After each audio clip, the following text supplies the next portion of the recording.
All that we do is touched with ocean, yet we remain on the shore of what we know.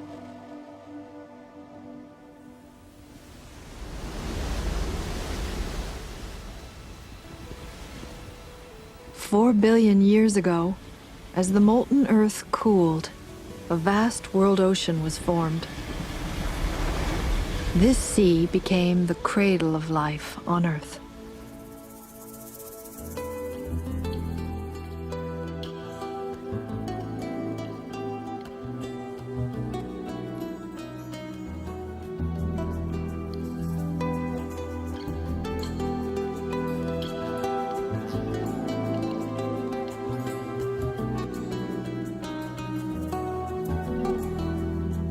Blood will flow, flesh and steel are one, drying in the color of the evening sun.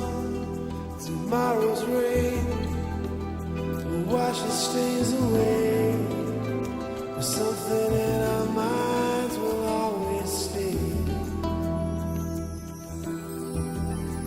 The ocean averages 2 miles in depth and is filled with life.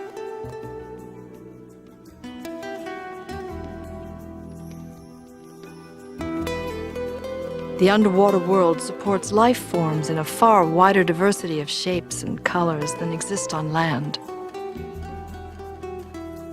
On and on the rain will fall, like tears from a star, like tears from a star.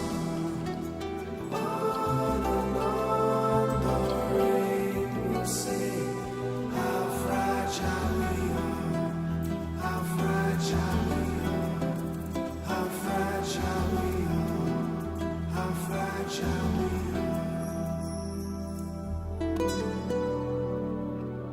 The ocean encompasses creatures as delicate as the jellyfish or as powerful as the whale. Somehow they all fit together, and we're just beginning to understand how. Our growing knowledge is important. We can't protect what we don't understand. We live because the sea lives.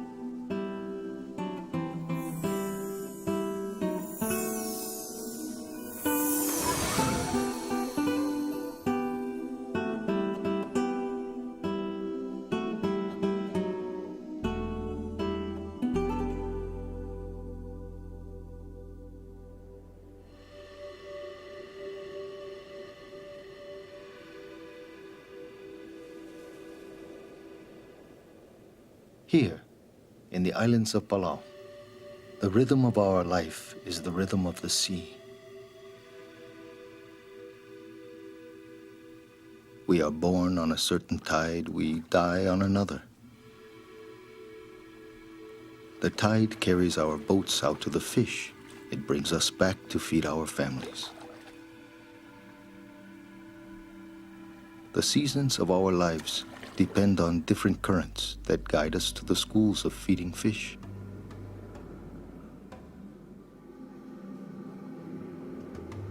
Ocean currents caused by winds and the Earth's rotation circle the globe, linking what we once thought were many separate seas. We now realize there is only one ocean, the world ocean.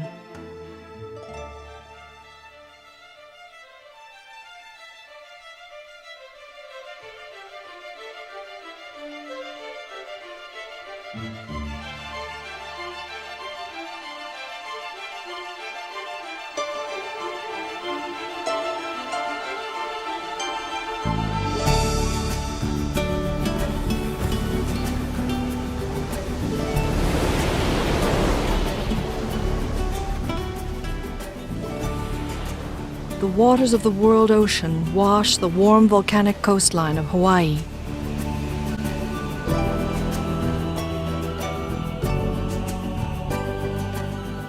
These same waters lap against the frozen inlets of Alaska.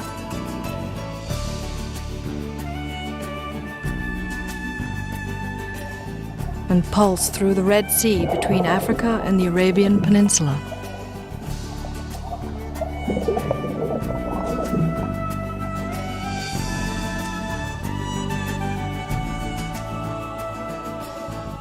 These world currents also nourish the giant kelp of California, which can grow a foot or more in a single day.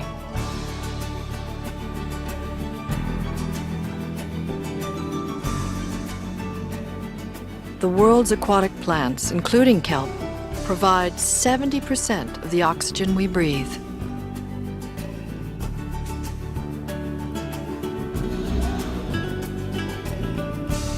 The world ocean is a single interconnected system. For example, one current flows halfway across the world from Australia past Africa, then joins the Gulf Stream in the North Atlantic.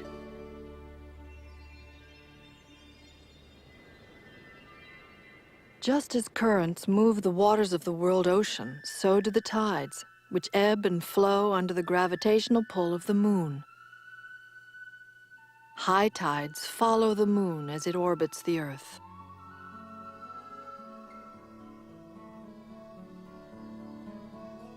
Canada's Bay of Fundy on the Atlantic coast is famous for its immense tidal flow. Up to 1 trillion tons of water enter and leave the bay with each tide.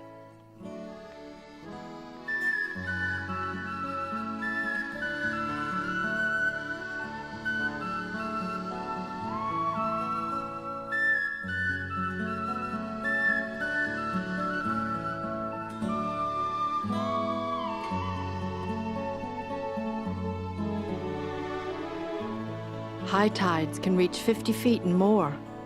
Low tides empty coastal channels, leaving veins of red mud. The tides enrich the land enriches the sea.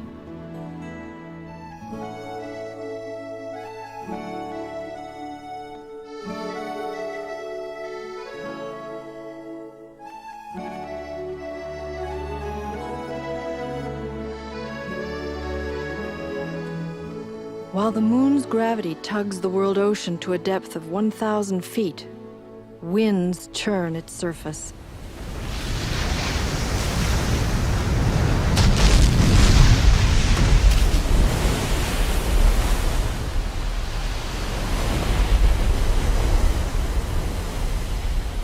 Ocean waves driven outward from fierce storm centers often travel for a week or more until they explode against the land.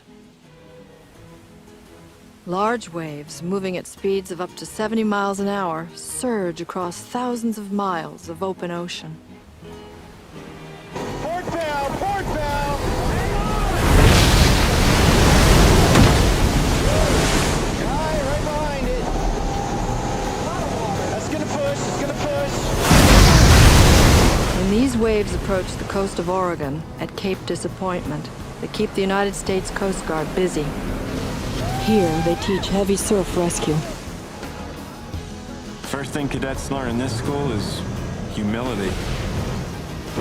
In the past 2 centuries, over 1,000 vessels have been lost here at Cape Disappointment.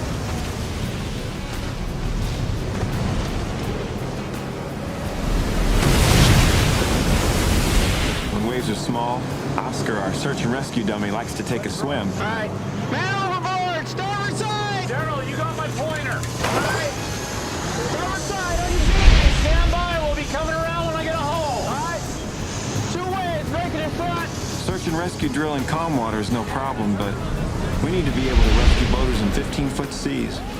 That's tough work.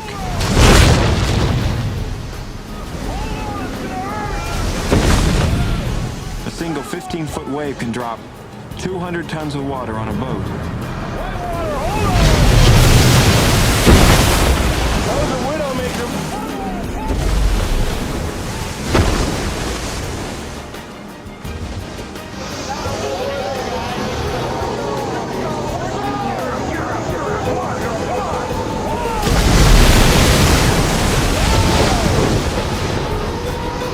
One right behind it.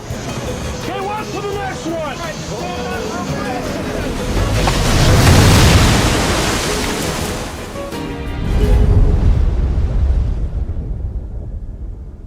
The ocean's size and power dominate our planet.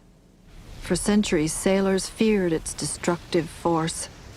Today, surfers meet it at the point of its greatest fury where they find themselves mysteriously at home. You're riding these waves that have traveled thousands and thousands of miles.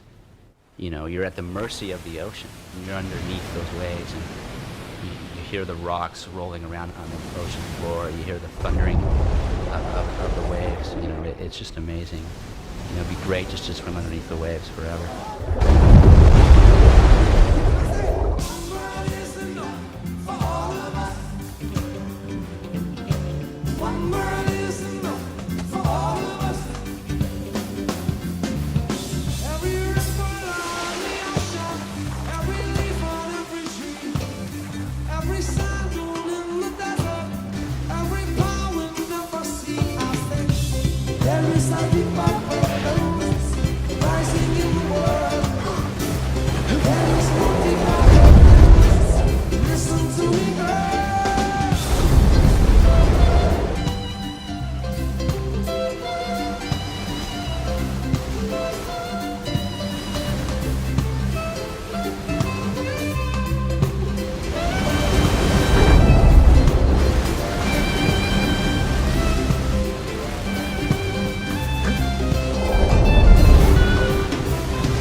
Despite its great power, the sea invites contemplation. What is our place beside the immensity of the ocean? All colors bleed to red. Sleep on the ocean's bed. Drifting in empty seas. For all my days remaining. Would north be true?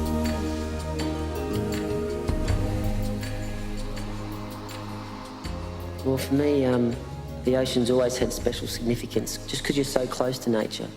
There's so much life around you under the ocean. There's fish, and there's dolphins, and there's whales, and there's sharks, and there's, you know, heaven knows what else swimming around and under you all the time. And there's certain moments, especially where you feel as one, you sort of melt in and you really do feel a part of the ocean, which is a great feeling, but you have to look for that now, where I'm sure a long time ago that was a natural part of being an ocean person.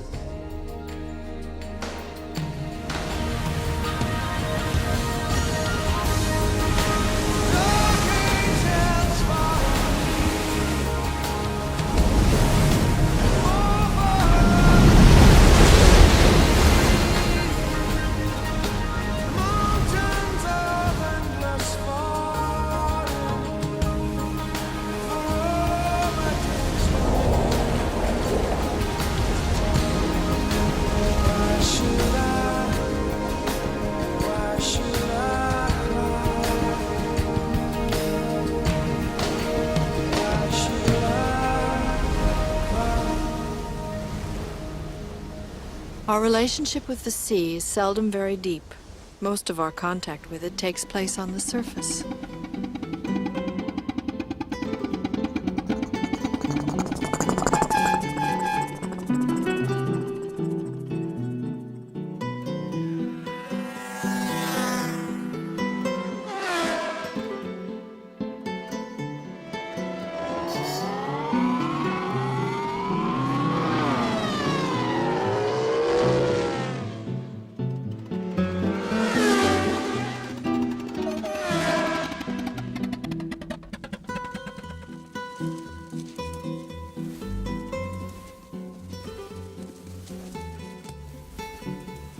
We are drawn to the ocean, but how do our ever-increasing numbers threaten the health of the living sea? To find out, we need to look beneath the surface.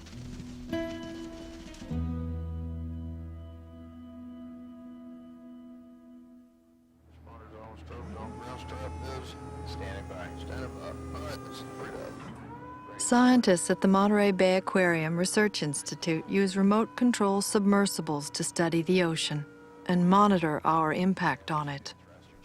We call it an ROV, but officially it's a remotely operated vehicle. It's the underwater equivalent of a NASA space probe. Starboard. Yeah. Up. Half. Down. Yeah. Low pressure. The Deep Sea Project Chief is oceanographer Bruce Robeson. Release made. Bruce, you want to get the tape deck and the CTD, please? Connor, can you fire the sonar, please? Okay. Ship's heading. On ship's head. Vehicle heading 189. Vehicle depth 30 feet. Moving down. As the ROV descends to 1,500 feet, it enters the world I love. While we stay in the mothership up on the surface, the ROV dives, sending us back live video pictures. On many dives, we find species never before seen by anyone. Now at 1,500 feet. Is that same species that you and George described? I think so, but we're looking at it on the side, so it appears to have a different configuration. Here, let me put it on a bigger monitor. Hey, what is this showing up on the sonar screen? On this particular dive, our sonar locked onto something big, about half the length of a football field. It was the first time we'd seen this type of siphonophore. We moved in on its head. Look at the detail of that head. You can see how the swimming valves pulse, the valves close after the thrust so that the water doesn't go back inside. The siphonophore is one of the most remarkable animals on Earth. It sounds like science fiction, but it's not. It's actually made up of hundreds of separate, specialized individuals. That's great, that's perfect. The swimming bells are separate units. So are the stomachs. So are the reproductive sections. You're gonna want to run the length of this? Yep, as soon as we get some shots up the bell. Right here, I'll move. The animal is so huge, it's hard to imagine all these individual units working together. You want me to stay with the head, Bruce? Yeah, let's stay at this end of it for the time being, Jim. How many other creatures are there like the siphonophore? I think it's been down here. And what do they tell us about the vitality of the sea? The source of food at this depth. The mid-ocean level is enormous, and we've only studied a small fraction of its volume. We've still got a lot of work to do.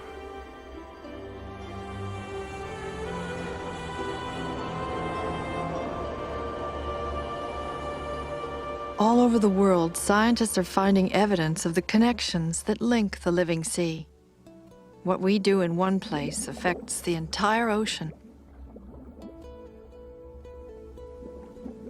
Off San Diego, oceanographers are studying the impact of pollution on the kelp forests, which are nurseries for spawning fish.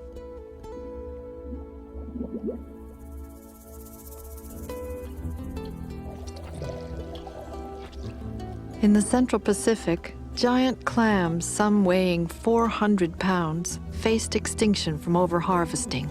Scientists then studied the clam spawning cycle. An adult clam is both a male and a female.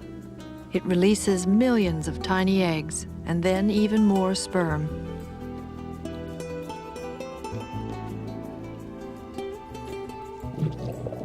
Today, using simple techniques, scientists can make clams spawn.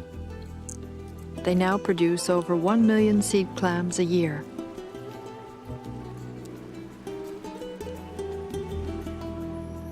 Here at the Monterey Bay Aquarium in Central California, sea otters that have lost their parents bond with a human trainer.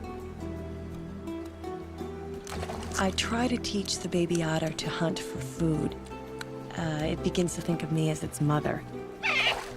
And after a year, it's hard for me when we return the baby otter to its own home, the open ocean. Like the sea otter, the humpback whale was once hunted nearly to extinction. In Bar Harbor, Maine, Dr. Steve Katona leads a team studying the humpback. The underside of a humpback's fluke is like a fingerprint. No two have the same markings. That's what allows Steve Katona to track them.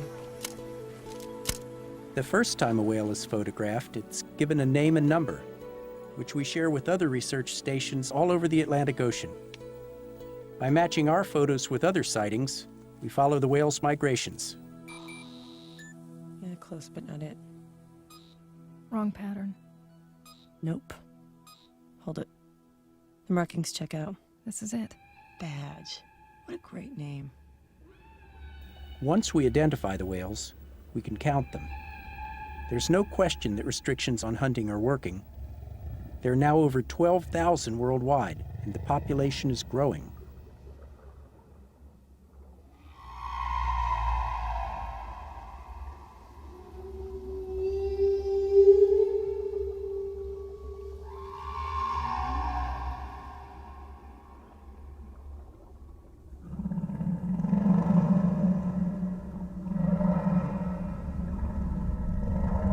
The expanding population of humpbacks is a measure of our growing love for the sea. On one isolated group of islands, that same wisdom, that same love is called tradition. The remote island chain of Palau, located near the equator, east of the Philippines, gives scientists a rare look at a vanishing underwater world.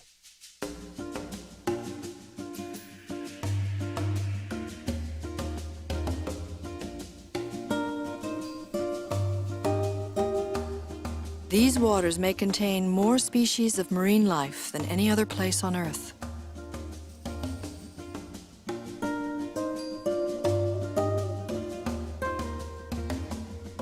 Historically, Palau has had little contact with the outside world.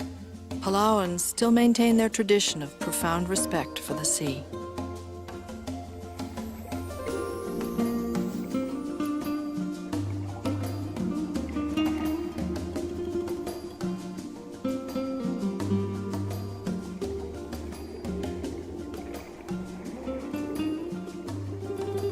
For 3,000 years, our ancestors lived in harmony with the sea, never taking more than they needed.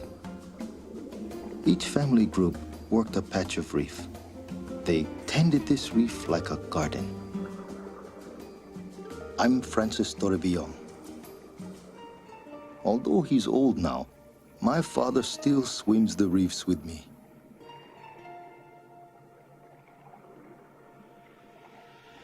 Our waters are protected by a barrier reef. That's one reason we have so many fish, so much life here.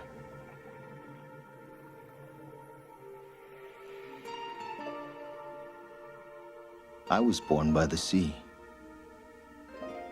When I was a boy, I had fun carving storyboards. After the old men would teach us an ancient legend, we try to bring the story to life in a piece of wood. This one is about how these islands came to be. All the stories are about our long ago people. We are islanders and our lives are of the sea.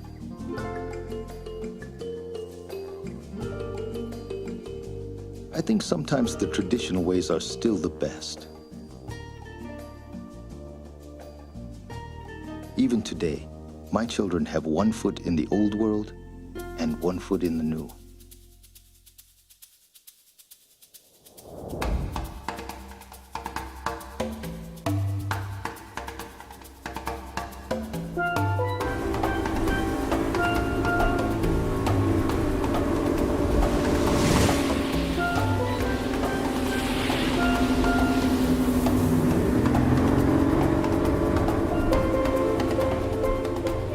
I try to teach the old ways to my daughter Julie and my son Wes. It's okay with me if they like speedboats, as long as they respect the sea.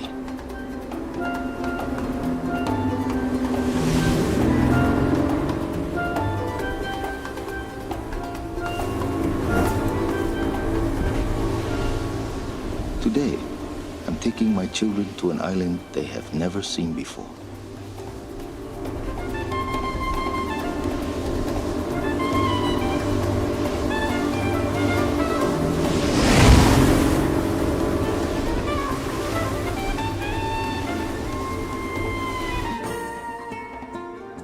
We have over 200 rock islands in our waters. We call them floating gardens.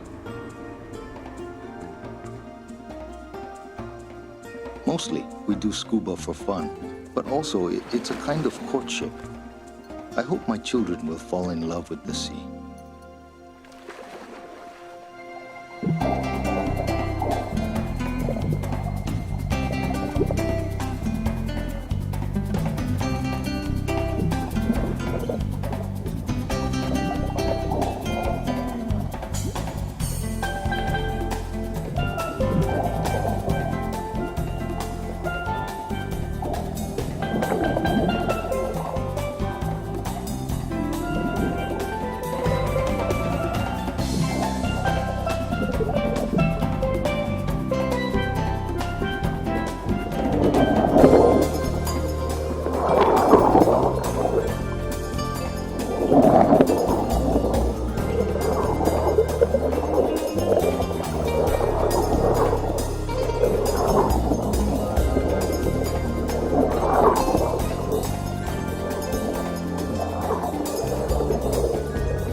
We are lucky today. This is the first time my children have seen a cuttlefish.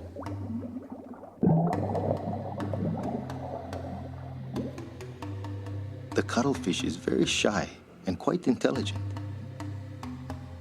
It can change its spots to communicate with other cuttlefish, or it can change color for camouflage.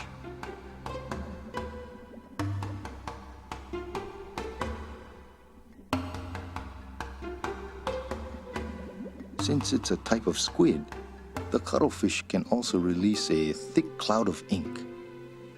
That's why we don't want to get too close.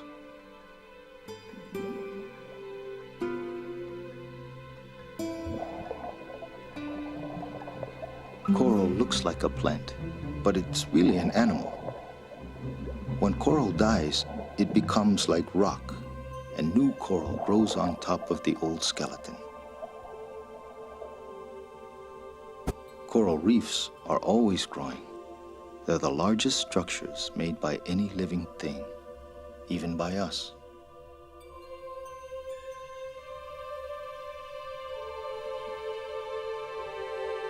We know that what happens in other parts of the sea touches our waters. Far away, big factory fishing boats net many groupers and tuna. Now, we seldom see these fish along our reef. It's all one ocean. This is what I'm teaching my children today.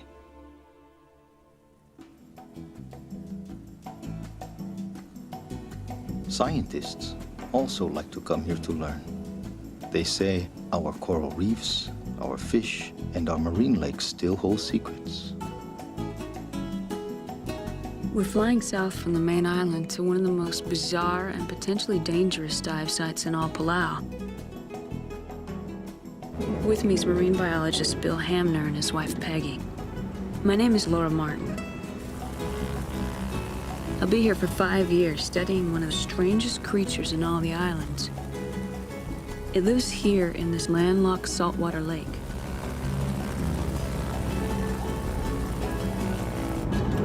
Hey, all yelling! The line!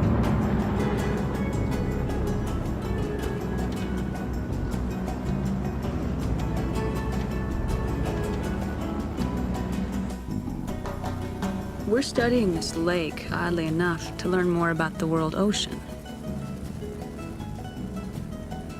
At the end of the last ice age, as sea level rose, saltwater filled the lake. Because it's small and enclosed, what we call a closed system, the lake is like a test tube for scientific study.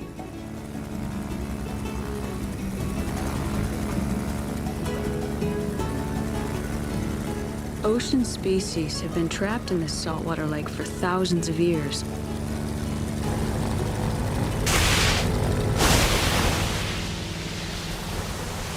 Today's my first visit, and I'm a little nervous.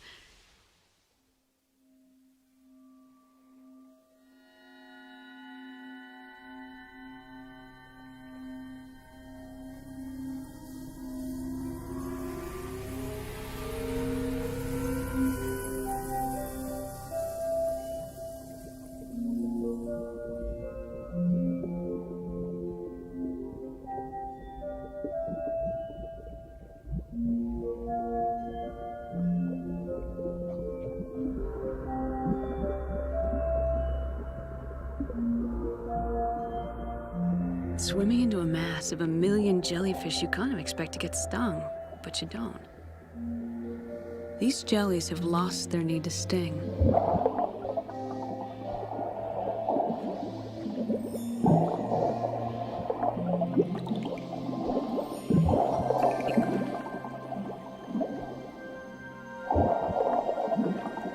Each morning, over 1 million jellies gather and travel together across the lake, swimming almost a mile a day. They follow the same path and the same schedule every day. You could set your watch by it. Yet, here's an organism which has no eyes, no brain, following a complex migration pattern. How do they do this?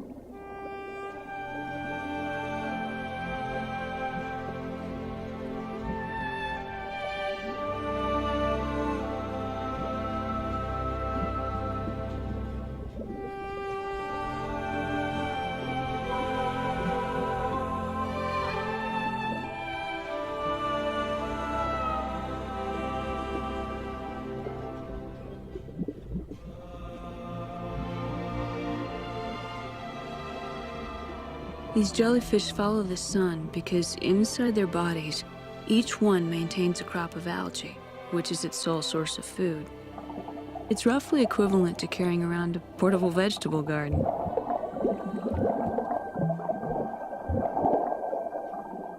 The algae need sunlight to grow.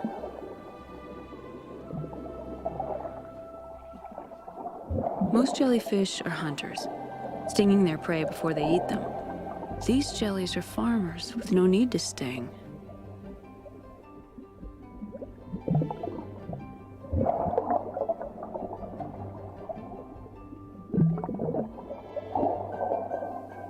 We found that there are 3 distinct depth layers in the lake. The top layer is like seawater. The middle layer is thick with red bacteria. Below that is a highly toxic layer. At night, the jellies descend to this nitrogen-rich bottom layer of the lake to fertilize their internal gardens. As we descend into the poisonous layer to take samples, hydrogen sulfide begins to enter my bloodstream through the skin, excluding oxygen almost immediately. A wetsuit is no protection. If we were down here 5 minutes, it could be fatal. We only stay 45 seconds.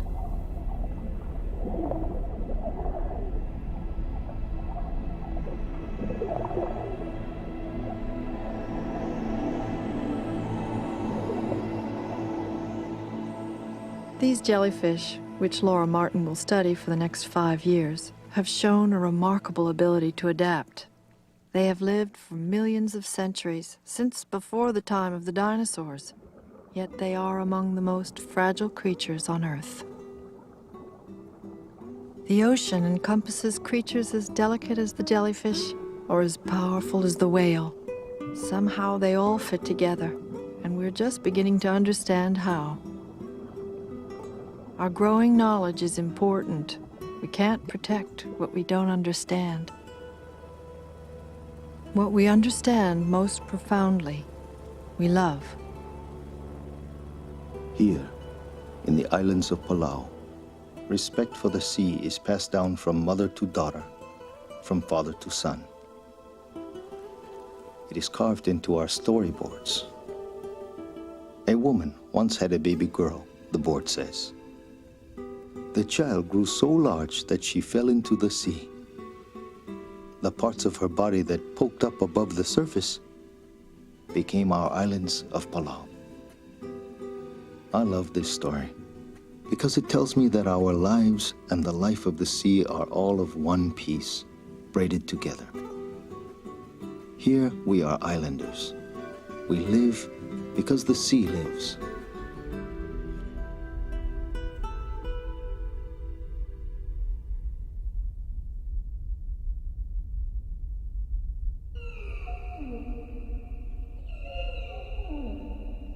It really means a lot to me that these huge and beautiful creatures, which came so close to extinction, are on their way back. Whale populations are a yardstick I use to gauge the health of the ocean.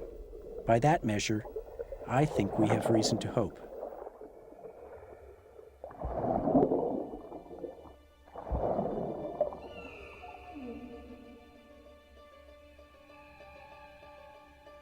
Our efforts to sustain the life of the sea have made a difference. Yet, scientists have shown us that the ocean environment is much more fragile than we ever thought.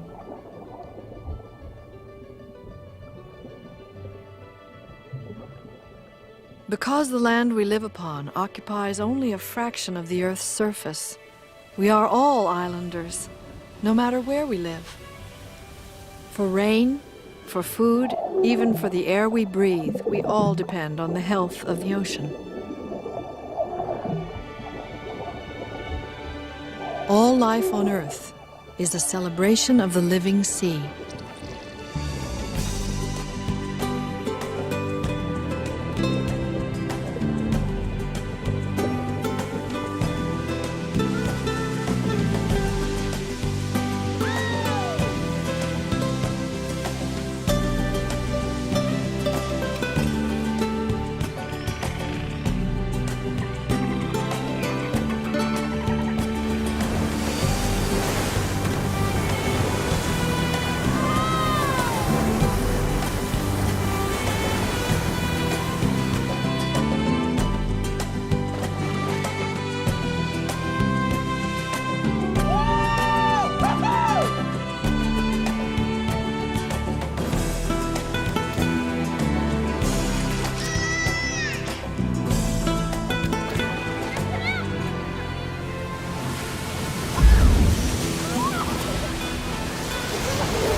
We'll have Oscar aboard in 20 seconds.